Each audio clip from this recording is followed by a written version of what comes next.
Hello বন্ধুরা, আমার নতুন চ্যানেল ময়না কৃষি পক্ষ থেকে সবাইকে শুভেচ্ছা। আজ আমরা জানব ধানের চারা রোপণের পর কি কি কাজ করতে হবে, কি কি সার প্রয়োগ করলে ধানের চারা সুস্থ সবল হবে। দেখুন আমাদের ধানের চারাগুলো কত সুন্দর হয়েছে, যার বয়স মাত্র 28 দিন। একটা আদর্শ জমিতে 33 শতক জমির জন্য 8 থেকে 12 দিনে 10 কেজি ইউরিয়া সার প্রয়োগ করতে হবে। তারপর 10 থেকে 15 দিনের মধ্যে আগাছা পরিষ্কার করতে হবে।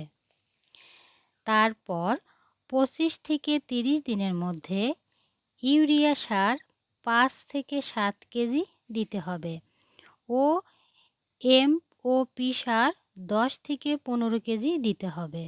সবাইকে ধন্যবাদ।